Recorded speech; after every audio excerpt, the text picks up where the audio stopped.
dare great things for Christ.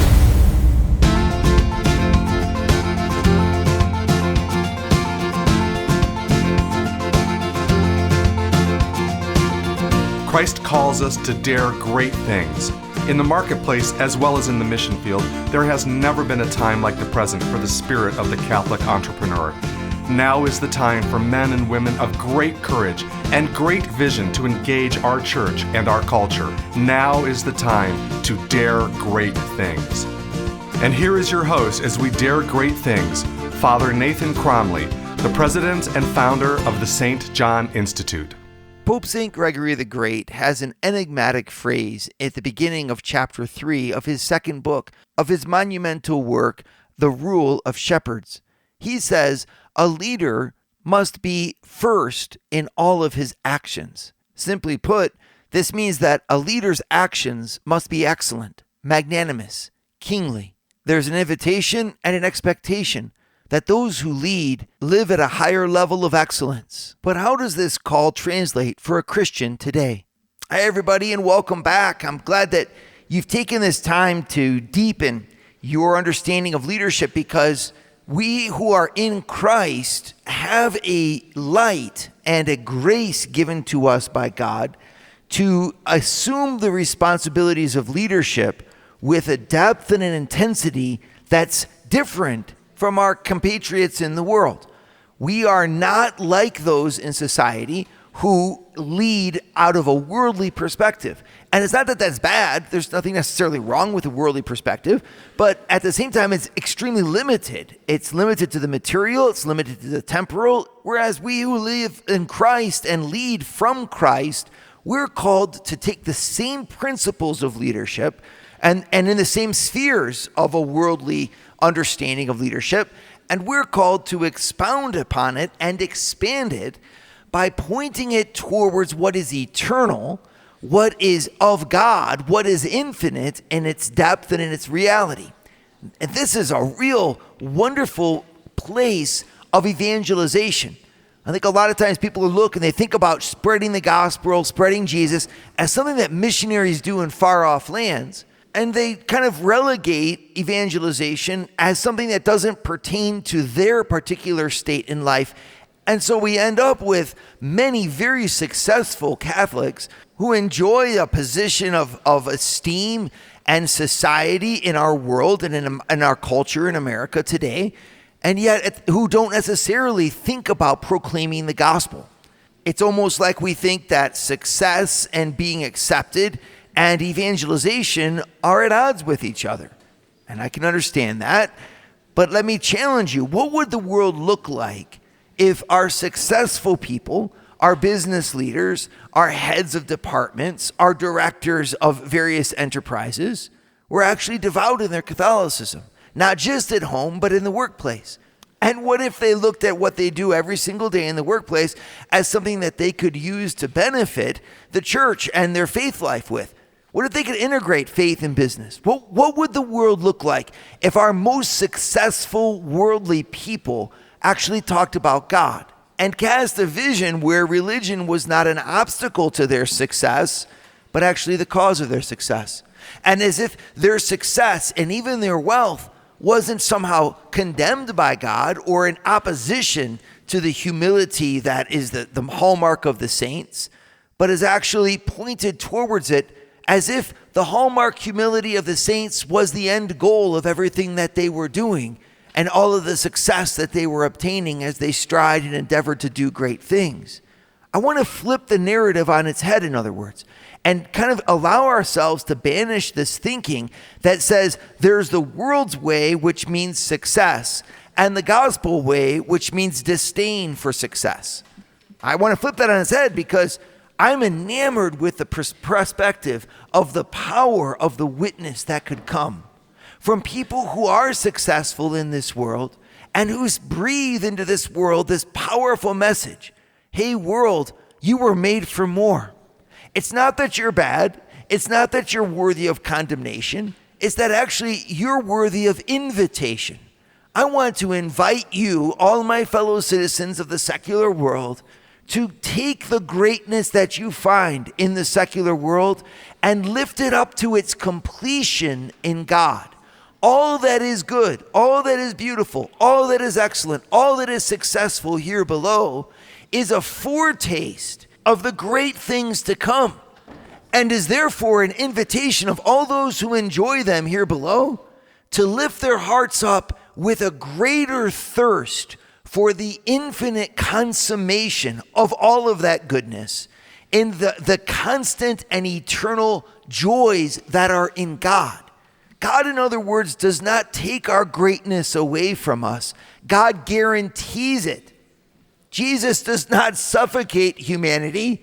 Jesus redeems it. And we who are engaged in the very human endeavor of business and business leadership need to be able to look to Jesus not as an enemy of all that we do that drives us forward, but as the one who blesses us and summons us in that drive to taste something of his own love for the Father. I believe that business, in other words, can lead to great and deep contemplative souls. If we really live it, and we live our business not just for profit, but for leadership and impact, well, then not only do we transform ourselves by becoming closer and closer to the God who is the infinite source of all things good, but we also evangelize. We leave a wake behind us in our culture, a call in our culture that says to this culture that its ultimate consummation and highest point is found in Jesus, who is the leader and the king and the ruler and guiding this whole world unto himself. It's a terrific vision, and it leaves us with a perspective that we can, in fact, unite what we live at home and what we live in our hearts of faith with what we live every single day as we engage in our professions. We're not just, in other words, getting a paycheck so that then we can go home and pray the rosary. We're at home praying the rosary so that every day what we do in the office be truly transformative, and that we render a heartfelt service through our labors and our talents to lifting up this society and lifting up the needs of our fellow human beings. I want you to get that deeply inside. Because in other words, what you're going to read about in St. Gregory the Great won't have the impact that it's supposed to have. We'll look at almost as, we'll relegate to the role of social leadership what belongs to the saints, when in fact it's just the opposite. Everything that belongs to the saints belongs to the realm of social leadership. And this means that since every saint is a leader and every Christian is called to be a saint, that every Christian is called to be a leader at home, a leader in the workplace, a leader in industry, a leader in culture. It doesn't matter. Every human life is called to have an impact. And that impact is willed by Christ and will be used by him as an instrument. And I'm just enamored with the power of the impact that a successful person could have when they realize that evangelization is done not only through the proclamation of the gospel in a direct way, but also indirectly and yet powerfully by the witness of their lives.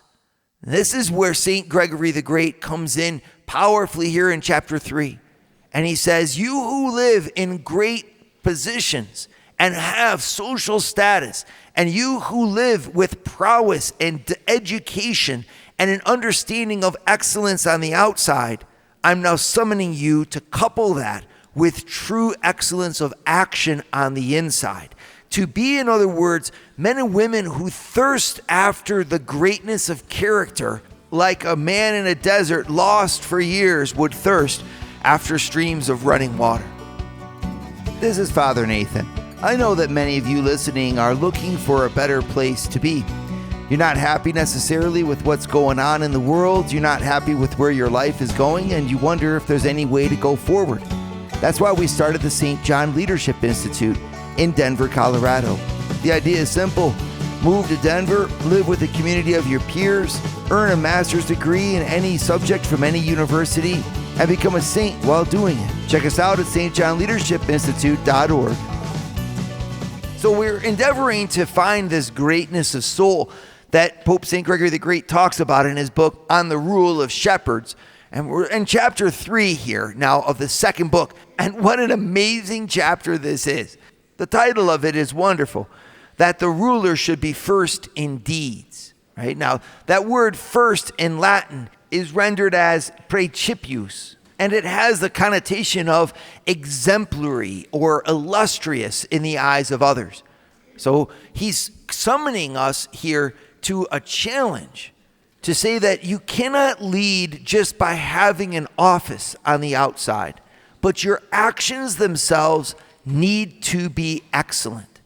And it's, his challenge, he goes on and on here. I'm going to read from you a little bit of what he exactly says because it's beautiful, number one, and number two, it really is a challenge for us. Here's what he actually says. He says, he who is required by the necessity of his position to speak the highest things is compelled by the same necessity to exhibit the highest things. For that voice more readily penetrates the hearer's heart, which the speaker's life commends, since what he commands by speaking, he helps the doing of by showing. And hence it is said through the prophet, get you up into the high mountain, you that bringest good tidings to Zion.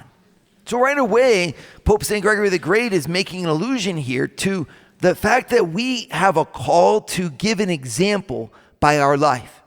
And I think about this so many times today, we don't really want to do that because out of a sense of humility, we say, well, I don't really want to put myself forward as an example. And I think that there's obviously something there that's good, right? There's the due humility of us knowing that in truth our actions are flawed at different degrees. And so we don't want to say that we're the be all and end all. I understand that. But I also think that we have to nuance that a little bit because if we constantly are hiding with the understanding that we're not the be all and end all, well, we won't be anything at all. And then instead of giving an example to other people and showing them the way, like it says there in Isaiah 40, go up to the high mountain, you who bring good tidings. Let everyone see you who know the truth. Well, if we don't do that, we're going to be like a void and leave instead someone else with their bad examples as being the only thing that's visible.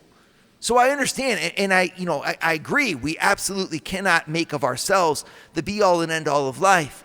But at the same time, there's that line from Christ that haunts me, right? And he says, let others see the good works that you do, so that seeing them, they could give glory to the Father. Or when he says, you are like a city set on a hilltop that cannot be hidden. Or when he says that God lit a light and no one who lights a light wants it to be put underneath a bushel basket, but rather is placed upon the lampstand so that it can give light to the whole house. Right? There's these other phrases, in other words, where Jesus himself didn't hesitate to give a good example. And St. Paul will even say, be you imitators of me. Right? He encourages his followers to imitate him. So, I get it, there's both sides here, but I want you to realize that there's both sides. And that there is a point where we understand that if we're going to stand out in front of other people, this is also an invitation for us to live a life that commends those who see us to live better themselves. And this is done in all kinds of ways, by our words, by our dress, by our decorum, by the optimism of our mind, by letting go of our own neediness and clinginess, and instead pushing forward all the time towards things that are higher. And you can see right away, that's going to be a source of healing for us. There's a challenge inside of each one of our lives to actually embrace that and to not just walk around living the life as if this world was for me and as if I was a tragic victim that everyone needed to put together and I was someone that needed everyone's help and everyone's attention and everyone's approval in their life. There's an inner manliness that Christianity forges and that St. Gregory is calling for here, a type of holding yourself together under pressure in order to deliver against what you know you really want to give, the heights, an excellent life, to live inside as if we really were a king or a queen with dignity and integrity, instead of letting ourselves constantly go after the smallest that's within us or letting ourselves degrade because of the pressures that are around us. How wonderfully refreshing to hear the Pope get in front of us and say, you were made for more than this. You do not have to live as if everyone else owned a piece of you and as if you had to constantly apologize for your own existence. There's greater things to do than walking around apologizing to everybody for who you are. And but when you enamor yourself with that, you have the solitude of responsibility that suddenly weighs down upon you. And I think our culture today just is almost anti-solitude at that level. And that's why it's also anti-leadership. We're rewarded for showing everyone our need to be broken and to be put back together again in the eyes of other people. We live with such a weight upon us of a neediness for the affirmation of the crowd that we don't want to break free and actually assert ourselves with the inner fire that we know we were meant to give to this world. We'll sacrifice that, because if we give that real inner fire its space, we'll find ourselves alone, leading out in front at the top. And that loneliness and that solitude of the responsibility of individual autonomy is something that really scares a lot of people. And yet it's the call of Jesus. One by one, he calls his apostles, follow me. I will make you fishers of men. Are you following Jesus? Because you have to follow Jesus, you have to respond to his call. You have to look him in the eye and own what he asks you to do. Or are we preferring to stay in the crowd, anonymous, without name or identity, kind of fitting in with what everyone else says is okay? And right away when we say, well, no, we're going to be a leader, St. Gregory the Great says, well then, dare after height things. If you're going to be responsible for your life, then don't live for what is mediocre. Live for what is really surpassing. He goes on, he says that he should not merely do what is right among bad men, but transcend even the well-doers among those that are under him in the virtue of his conduct, as he surpasses them in the dignity of his order. Isn't that amazing? So he's like, don't just suffice to say, well, I'm better than most. He's like, don't you those who lead on the inside, it's not even that I'm better than most, it's that my virtue is as good as I possibly can make it. And that might even be better than the best who are among me.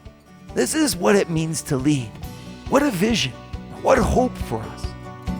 This is Father Nathan. I know a lot of people are formed in leadership in ways that are very practical and efficient. This is good, of course, but is there something more?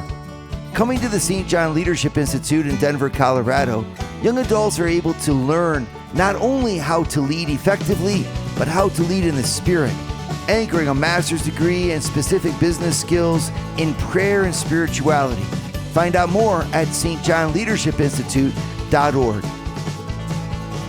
So Pope St. Gregory the Great is issuing an amazing challenge to us here, chapter 3 of his book on pastoral leadership, right? In book 2, he's talking to us about how we need to embrace, as those who have a dignity given to us in society as a leader, we need to embrace the call to actually lead not only on the outside, but in our own actions. And he's going to describe this. He goes into this wonderful example coming from Exodus 29. This is very typical of a type of early church father understanding of the scriptures, where they metaphorically dissect what is written in the scriptures and they apply it to spiritual truths. And so he's dissecting Exodus 29, which is a chapter that today won't garner much attention because we don't really read the Bible like this anymore. Alas, I mean, it's a great thing to read it this way, but it's going to strike you as a little bit odd. He's looking at what Exodus prescribes for the priestly vestments, and then he reads in there a symbolism of everything that, the priest should exhibit on the inside. And I think that that's marvelous, but I want to apply it also to those who are leading in all the different realms of society and not just to the priests. But you can. And so he goes on and he talks about Exodus 29 and how the priest is supposed to eat from the breast of the animal and the shoulder of the animal. And so the breast, he's going to talk about the innermost thoughts and the innermost spirit, like the heart, right, of the person. And the shoulder as a symbol of those who work and the work that a leader is supposed to do. So both the leader's inner life by the breast and the leader's work by the shoulder. These are the two things that the priest is supposed to eat from the animals that are sacrificed, right? And he says that you want you to read this as if it was you, the leaders, so that he, that is you, may not only in his breast entertain right thoughts, but with the shoulder of work invite those who behold him to things on high, that he may covet no prosperity of the present life and fear no adversity, that having regard to the fear within him, he may despise the charm of the world, but considering the charm of inward sweetness, may despise its terrors. I just find this so refreshing, right? I mean, how refreshing is it to hear a saint kind of get in our face a little bit and say, on the outside, you are a successful person. You've gone to great schools. You've sacrificed in order to achieve a level of acumen and skill in what you do. Congratulations. Who are you on the inside? He kind of pierces through, and he's like, in your hearts, are you content with the pleasure of passing things? Really? Or are you not really looking to go to the heights? Where's your thirst for God? What has happened to your inner desires of God and of infinity and of things that don't end and of love that death even could not sunder or put to an end? Do you even dare to think of those things anymore? Or inside, are we just kind of content with, we're going to meander through life and hopefully get our third house and a fourth house and maybe a new car, and maybe in the end I'll have some nice time with my grandchildren feeding squirrels on some nondescript lake in Indiana. Is that the end, to feed squirrels at some nondescript lake in Indiana? Is that the high point of your life? A lot of us say, kind of, yes, because what else can we hope for? And I'd like to look at you and say, you can hope for a lot more. You can hope for things that this world could never fulfill. Your heart is bigger than the entire world and all of its glory. When our Lord was given the option of having all of the glory of the world, if only he worshiped the devil, he pointed even to the devil that the high point of the human person was not in the glory of the world, but in the service that they could render the eternal God. Do we even look at that anymore as being really higher? Have you in your heart lost that thirst, the thirst for Jesus, for God, for grace, for heaven? Well, together with St. Gregory the Great, I think I want to actually rekindle that in you and say, you have the right in your breast to entertain right thoughts, as he says, to fear no adversity, to covet no prosperity in the present life, right? Don't put yourself under the things of the world. Realize that everything that's in this world and the goodness thereof, it's made for you and for your soul and for the fact that God will glorify you in eternity, who have spent your time here glorifying him on the earth.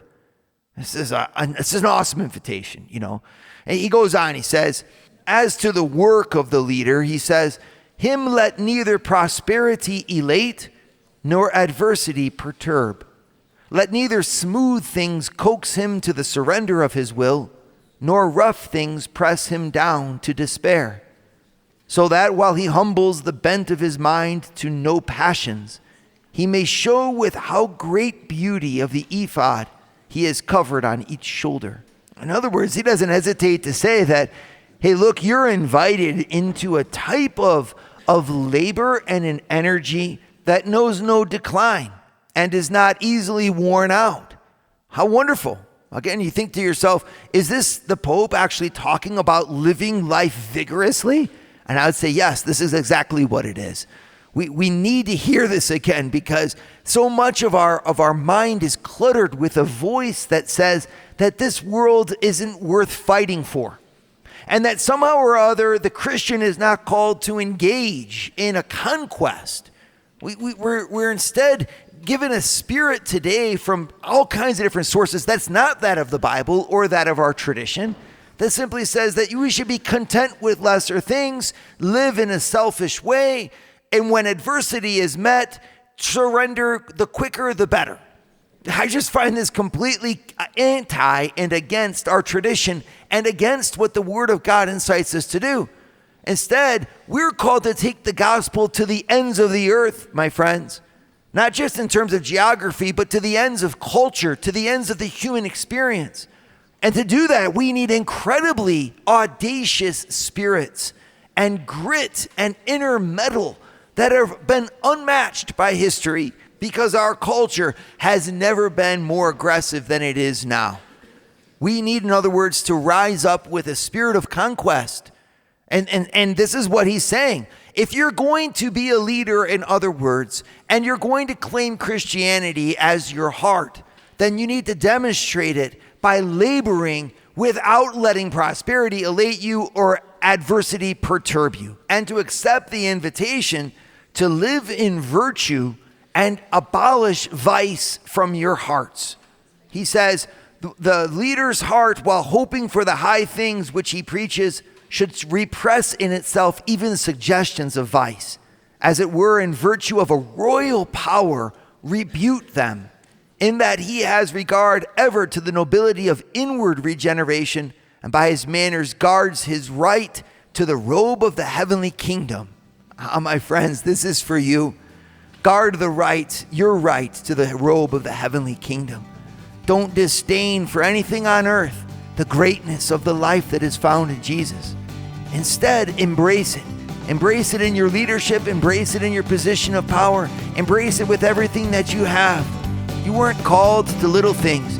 You were called to dare great things for Christ. Dare great things for Christ. Share your feedback with Father Nathan. Send us an email at info@stjohninstitute.org. That's info@stjohninstitute.org. And don't forget to subscribe to premium video content to form, unite, and inspire you at Eagle Eye Pro on our website, eagleeyeministries.org. That's eagleeyeministries.org.